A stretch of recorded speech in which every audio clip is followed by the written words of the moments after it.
Hello guys, welcome back to the channel. This is Alicia Oberoi, your guide for JK SSB FA 2026. So guys, आज हम क्या करने वाले हैं? हमने ऑलरेडी अपने पार्ट्स कंप्लीट किए हैं नेशनल इनकम की. So we will be starting up with our part 3. I suppose it's part 3 only, yes. Part 3 हम स्टार्ट करने वाले हैं अपना नेशनल इनकम का. आज हम करेंगे बहुत ही ज्यादा important topic, that is GDP. This is very very important. ठीक है, जीडीपी हमारे 12th क्लास के बच्चों को भी मैं बोलती हूँ बहुत इंपॉर्टेंट है, और आपके लिए भी it is very very important कि भाई ग्रॉस डोमेस्टिक प्रोडक्ट क्या होता है. स्टार्ट करने से पहले बेटा, it takes a lot of time to make a video for you, upload it. It takes a lot of initiatives, but initiative what I require from your side is please like the video, subscribe to my channel, and write your suggestions in the comment sections because I'm new to this YouTube world. आपके लिए आपके ये जो suggestions होंगे मुझे help करेंगे आगे grow करने में. Okay. So students, let us talk about GDP. जब भी मैं GDP की बात करती हूँ ना, मैं इसमें 3-4 चीजें निकालती हूँ. मैं बच्चों को बोलती हूँ कि भाई आपको इन सबके मतलब पता होने चाहिए. सबसे पहले उसने बोला GDP is the market value. पहला वर्ड जो मुझे समझना है वो क्या है, मार्केट वैल्यू क्या होता है. दूसरा मतलब है final goods and services produce in a year within a domestic territory. मतलब एक डोमेस्टिक टेरिटरी में एक साल में कितने मार्केट वैल्यू के फाइनल गुड्स एंड सर्विसेज बने. फाइनल गुड्स एंड सर्विसेज की डेफिनेशन आपको पिछले पार्ट्स में मिल जाएगी. इंटरमीडिएट एंड फाइनल का goods. Final goods are those goods which are ultimately use for consumption. ठीक है, उसके ऊपर और ज्यादा काम नहीं होने वाला, उसको फाइनली एक कंज्यूमर कंज्यूम करने वाला है. तो मतलब आपको दो चीजों के बीच का डिफरेंस, दो चीजों के बारे में नॉलेज देना जरूरी है. एक है आपका डोमेस्टिक टेरिटरी और दूसरा वर्ड है आपके पास मार्केट वैल्यू. ये जीडीपी का टॉपिक है, ये हम सारा पढ़ेंगे. न्यूमेरिकल्स भी मैं आपसे सॉल्व करवाऊंगी, लेकिन उससे पहले मुझे बहुत जरूरी है आपको दो चीजों का मतलब बताना.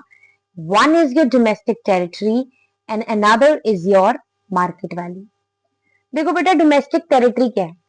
अगर मैं आपको सीधा बोल देती ना एक साल में जितनी डोमेस्टिक टेरिटरी में, आपको पता क्या लगना था, ये इंडिया है. इंडिया के अंदर जितनी भी प्रोडक्शन हुई है वो है जीडीपी. ये तो है, लेकिन इसके साथ साथ कुछ और चीजें भी हैं जो इसमें एड ऑन होती हैं. सो डोमेस्टिक टेरिटरी एक बहुत बड़ा वर्ड है, more than the political frontiers. सिर्फ इसमें पॉलिटिकल फ्रंटियर्स इंडिया के अंदर की बात नहीं होगी, कुछ और चीजें हैं जो भी इंक्लूड होने वाली हैं. आपको पता है कि इंडिया है ये, for example, sorry for the wrong diagram, but हाँ इंडिया है. यहां तक 12 नॉटिकल्स तक ना ये हमारा ही पानी है. उसके बाद इंटरनेशनल वाटर्स हो जाते हैं. ठीक है, उसने कहा कि जितना भी पॉलिटिकल फ्रंटियर्स है प्लस जितना भी टेरिटोरियल वाटर्स हैं, ये भी हमारी डोमेस्टिक टेरिटरी के अंदर इंक्लूड होंगे. ठीक है, पॉलिटिकल फ्रंटियर्स तो है ही है, लेकिन इसके जो 12 नॉटिकल्स तक टेरिटोरियल वाटर्स हैं, ये भी हमारी डोमेस्टिक टेरिटरी में इंक्लूड होंगे. दूसरी चीज, अगर कोई हवाई जहाज या कोई शिप इंडिया से जाती है लेकिन उसको ओन और ऑपरेट एक इंडिया का रेजिडेंट कर रहा है. ठीक है, जैसे फॉर एग्जांपल यहां से एयर इंडिया जाती है, रशिया जाती है, यूएस जाती है, जापान जाती है, वहां से पैसेंजर्स को लेकर आती है, लेकिन they are owned and operated by the residents of the country. So ये शिप्स एंड एयरक्राफ्ट भी इंडिया की डोमेस्टिक टेरिटरी का पार्ट होंगे. ऐसा नहीं है कि अब नहीं होंगे क्योंकि वो बाहर गए हैं तो वो नहीं होंगे, ऐसा नहीं होता. ठीक है, then is the next is, अगर कोई भी हमारे टेरिटोरियल वाटर्स में कोई फिशिंग वेसल है या नेचुरल गैस रिग्स है या कोई भी फ्लोटिंग प्लेटफॉर्म्स है, अगर हमारे इंटरनेशनल वाटर्स में है या हमारे टेरिटोरियल वाटर्स में है, लेकिन they must be owned and operated by the government, ठीक है, by the residents of the country, then they will be a part of the domestic territory. ठीक है, अगर किसी और का हमारे टेरिटोरियल वाटर्स में है तो वो उनकी डोमेस्टिक टेरिटरी का पार्ट होगी। अगर कोई भी fishing vessels, oil and natural gas rigs वो हमारे टेरिटोरियल वाटर्स में है या किसी और के टेरिटोरी इंटरनेशनल वाटर्स में, लेकिन but they are owned and operated by us, so they will be part of domestic territory. ठीक है, नेक्स्ट आ गया एम्बेसीज हो गया, कॉन्सुलेट्स हो गया, कमीशन हो गया। कोई मिलिट्री है, अगर हमारी किसी और कंट्री में एम्बेसी है, कॉन्सुलेट्स है, या कोई हमारी मिलिट्री बाहर की कंट्रीज में हेल्प कराने जाती है, तो इसका ये मतलब नहीं है कि वो बाहर गए तो उनकी होगी, लेकिन वो अभी भी हमारी ही डोमेस्टिक टेरिटरी का पार्ट होगी। जैसे आपको पता है इंडियन एम्बेसीज रशिया में है, चाइना में है। अगर आपको पीके मूवी देखी होगी, अगर आपने बजरंगी भाईजान मूवी देखी होगी, आपको पता चल जाएगा। जैसे हमारी एम्बेसी, पाकिस्तान की एम्बेसी दूसरी कंट्रीज में है, इंडिया की एम्बेसी दूसरी कंट्री में है। अब आपको पता होगा बजरंगी भाईजान में जब सलमान खान मुन्नी को लेकर जाता है पाकिस्तान एम्बेसी में, बाहर दंगे हो रहे होते हैं। सो हमारी कंट्री की जो एम्बेसीज है दूसरी कंट्रीज में होंगी, या दूसरी कंट्रीज की हमारी कंट्री में एम्बेसी होगी, कॉन्सुलेट्स होंगी, वो भी इंडिया की या उसी डोमेस्टिक टेरिटरी का पार्ट होंगी जहां की वो एम्बेसी। ठीक है, अब एक और टर्म है जो आप बार बार सुनोगे, नॉर्मल रेजिडेंट। देखो बेटा, नॉर्मल रेजिडेंट मतलब कोई भी इंडिविजुअल या कोई भी इंस्टीट्यूशन किसी एक कंट्री में 1 साल या उससे ज्यादा रहता है और उसका इकोनॉमिक इंटरेस्ट उसी कंट्री के साथ जुड़ा है, मतलब जैसे फॉर एग्जांपल वो प्रोडक्शन, कंजम्पशन या डिस्ट्रीब्यूशन उसी कंट्री में कर रहा है, तो वो उस कंट्री का क्या होगा, नॉर्मल रेजिडेंट होगा। वो उस कंट्री का नेशनल सिटीजन हो भी सकता है या नहीं भी हो सकता, कोई बड़ी बात नहीं है।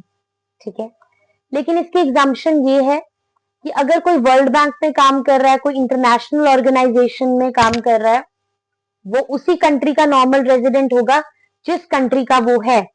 आप ये नहीं मानोगे कि वो वर्ल्ड बैंक में काम कर रहा है तो वर्ल्ड बैंक की कंट्री का हो, ऐसा नहीं।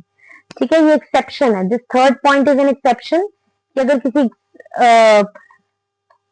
इंटरनेशनल ऑर्गेनाइजेशन में काम कर रहा है तो वो उस कंट्री का पार्ट होगा जिस कंट्री का वो इंसान है। ठीक है जी, आगे चलते हैं।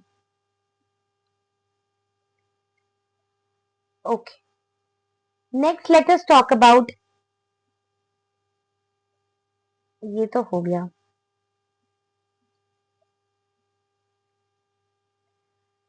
देखो बेटा, अब यहाँ पर मार्केट वैल्यू फैक्टर कॉस्ट तो मुझे मिला नहीं, मैं ऐसे बताती हूँ। मार्केट वैल्यू मतलब कितने में वो चीज बिकती है मार्केट में, मार्केट वैल्यू का ये मतलब है। तो अगर हम जीडीपी की डेफिनेशन पे आए, जीडीपी का मतलब क्या है? जीडीपी का मतलब है टोटल मार्केट वैल्यू सारे फाइनल गुड्स एंड सर्विसेज की, मतलब मार्केट वैल्यू मतलब कितने में वो चीज बिकी है। तो टोटल मार्केट वैल्यू वो सारे फाइनल गुड्स एंड सर्विसेज की जो 1 साल में बने हैं एक डोमेस्टिक टेरिटरी में, उसको बोलते हैं हम जीडीपी। मतलब बेसिकली बेटा ऊपर ऊपर से देखा जाए तो जीडीपी मींस टोटल प्रोडक्शन एक देश में कितनी हुई है।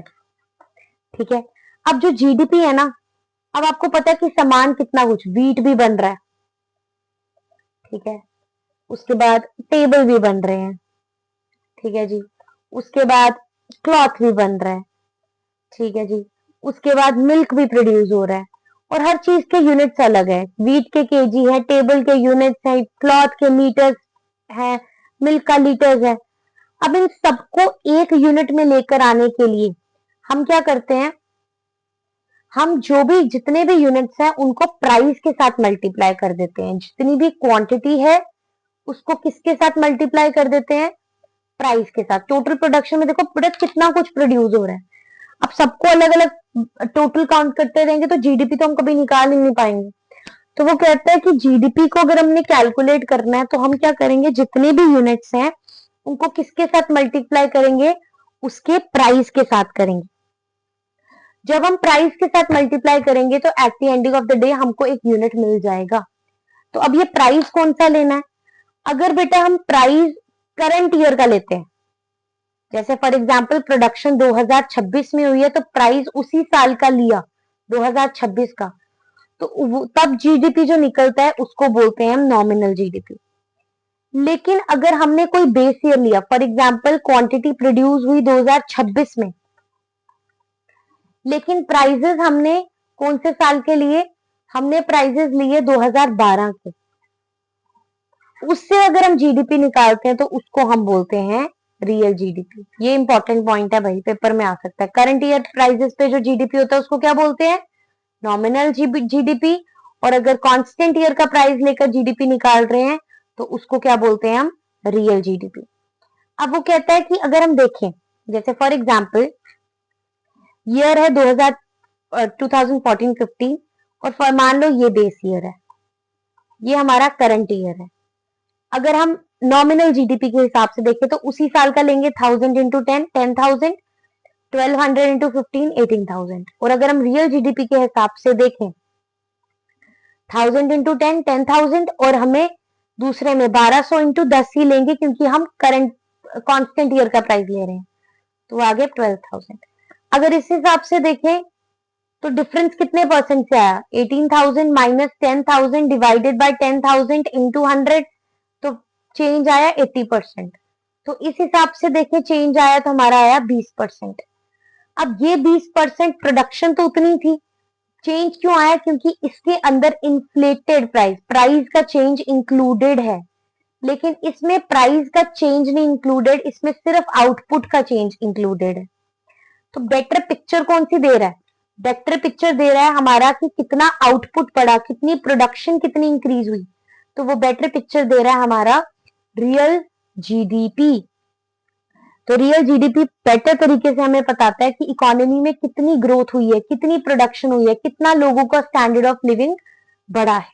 ठीक है, हर साल के कंपैरिजन करना भी हमारे लिए इजी है, ईयर टू ईयर कंपैरिजन हमारे लिए करना इजी है कि 2012 में इतना था आउटपुट था, 2015 में आउटपुट कितना हुआ, क्योंकि इसमें इन्फ्लेटेड प्राइस का चेंज इंक्लूडेड नहीं होता। और इंटरनेशनल कंपैरिजन हमारे लिए करना इजी हो जाता है। और इसका फॉर्मूला है कि अगर हमने रियल से नॉमिनल जाना है तो नॉमिनल से रियल जाना है, तो formula real equals to nominal upon price index into 100।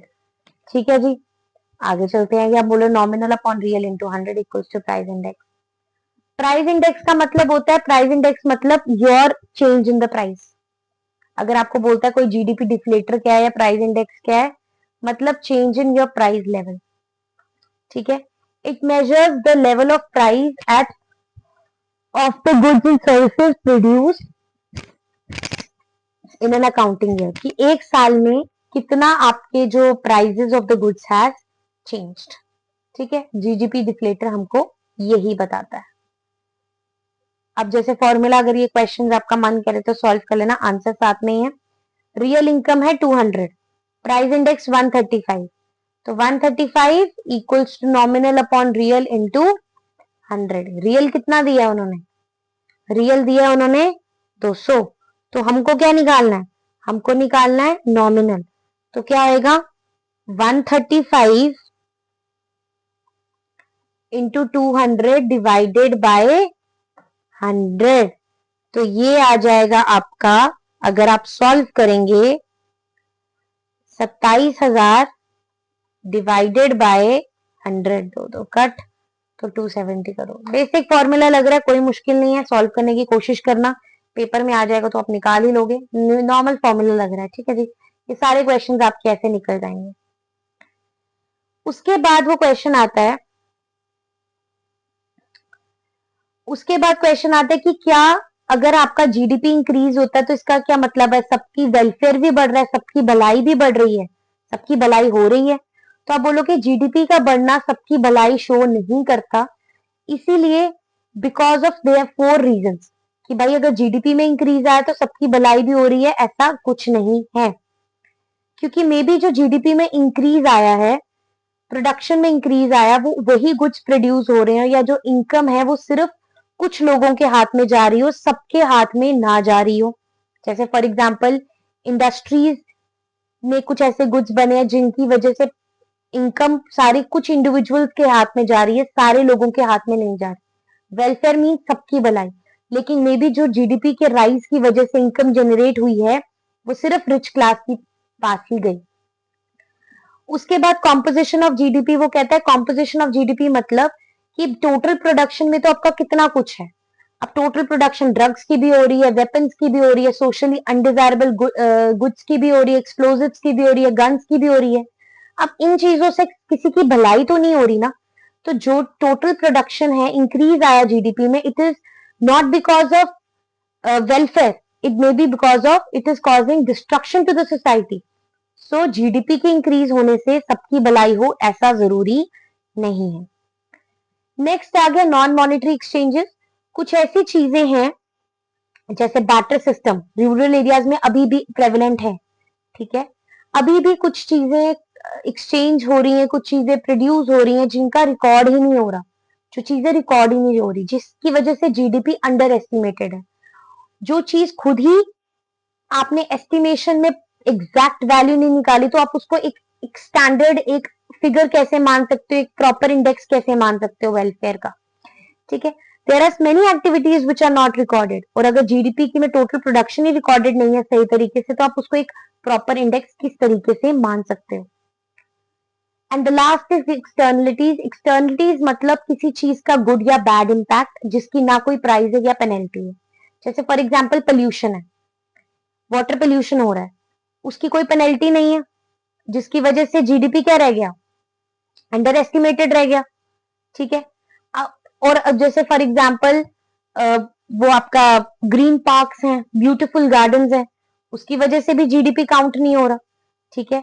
अब इसीलिए कई चीजें जिनका बैड इंपैक्ट है उनकी कोई पेनल्टी नहीं है, जो अच्छी चीज है उनका कोई आपका प्राइस नहीं है, तो इस वजह से भी आपका जीडीपी क्या रह जाता है, under estimated and over estimated. So how can it be a perfect figure for your welfare. So ये 4 पॉइंट्स आपको पढ़ने हैं, आपको थोड़ा स्टेटमेंट वाइज क्वेश्चंस आएंगे, ज्यादा कुछ नहीं, आपको जस्ट रीड करना।